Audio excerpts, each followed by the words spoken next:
Hey guys, I just wanted to drop in with another Burlington Blind Buy review.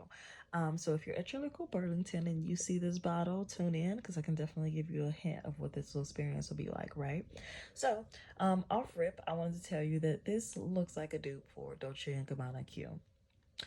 Yes, and it is very similar. It's not quite a dupe, but it is very similar and it has a very similar scent profile. So I think that even if it wasn't the fact that even if it wasn't a dupe, I think that you would still very much like picking this up. So let me go ahead and tell you a little bit about it. I'm wearing it today and it does have a little bit of lasting power. I've had it on for about 5 hours already. And I wore it to the doctor's office. It's something that's not too loud, not too offensive, not too punchy, but it definitely gives like a very beautiful, clean smell. Um, I would definitely say that this does not have a serious amount of projection. It does not have a serious amount of ciliage. I think that if anything, it's super light.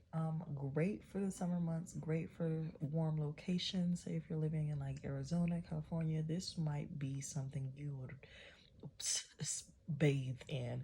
But in like cooler weather areas, I'm in the Midwest, this might be okay. It might be okay for like everyday wear, maybe even like work wear.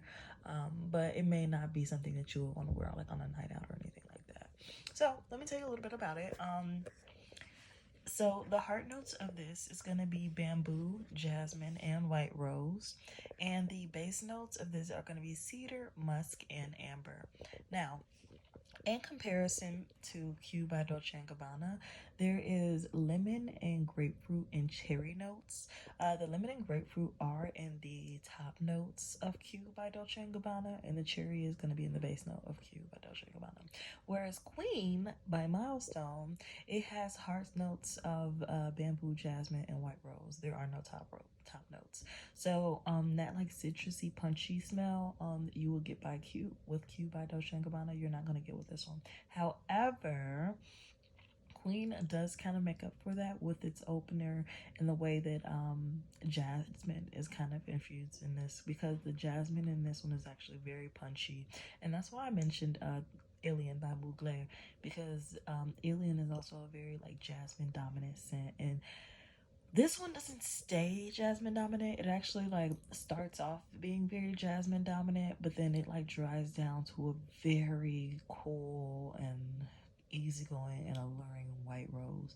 And there's a good balance of jasmine in there, but the white rose just makes it so much more likable, and more easygoing, more approachable for the everyday kind of girl. Now, fun fact about jasmine is that in the early 17th century, 18th century, jasmine was worn by women of the night, so it was very much a perfume scent that was associated with promiscuity, and prostitutes, quite frankly. And it was something that, was kind of like a controversial scent for a while, but now in modern times, jasmine is a scent that is affiliated with girls who are very on trend, girls who are very edgy, ever changing, they're fast paced, these are the girls that like fly by night. Like you catch them 1 minute and like it's just it's like Alien Mugler, like she's an it girl, it's gonna be hard to duplicate her. You're gonna want to duplicate her, but you're not gonna be able to,